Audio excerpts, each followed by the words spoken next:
رحلتنا النهاردة لسلطنة عمان اللي اشتراكها في الحدود مع اليمن والسعودية خلى العادات العربية متأصلة في كل شخص عماني بشكل كبير جدا. وأكيد رمضان هناك هيكون مختلف عن أي مكان في العالم.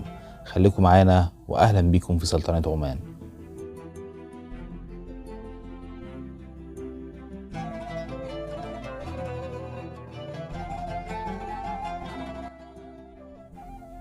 بيبدأ الاحتفال بشهر رمضان قبل ما يبدأ تقريبا بيومين أو بثلاثة، فبيتم تبادل الزيارات بين الأهل والأصدقاء للتهنئة بقدوم شهر رمضان الفضيل لحفظ الود وصلة الرحم بين الناس.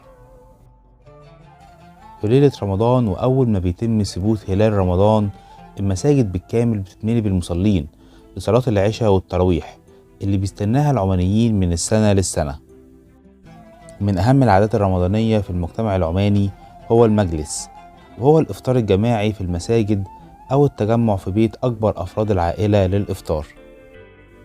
ومن العادات المتوارثة في سلطنة عمان عادة اسمها الكرنكشوة، ودي بتكون احتفالية بليلة النصف من رمضان، وهي احتفالية بيقوم بها الأطفال بترديد أناشيد تراثية والمرور على الكبار من أفراد العائلة أو الجيران لجمع الحلوى والمكسرات والفلوس.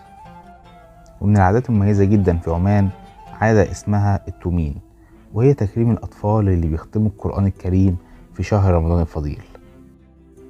وبيهتم الشعب العماني بالإفطار على المية والبلح باللبن اقتداء بالسنة النبوية الشريفة. وبتشهد الأسواق في عمان ازدحام شديد من أول يوم في شهر رمضان زي سوق نزوة ومطرح والسوق المركزي لشراء المواد الغذائية والمستلزمات اللازمة لشهر رمضان.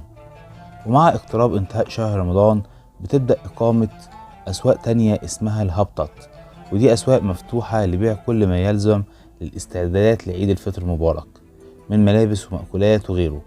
وبتعتبر الهبطات من العادات القديمة جدا في عمان.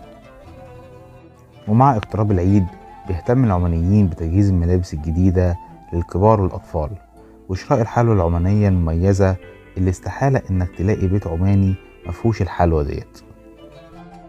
ومع أول أيام العيد بيفطر الأسرة كلها مع بعض قبل الذهاب لصلاة العيد، وبعد الصلاة بيتم تبادل التهاني والتكبيرات وتوزيع العيدية على الأطفال.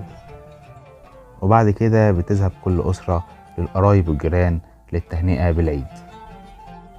ودي كانت أهم العادات الرمضانية في سلطنة عمان.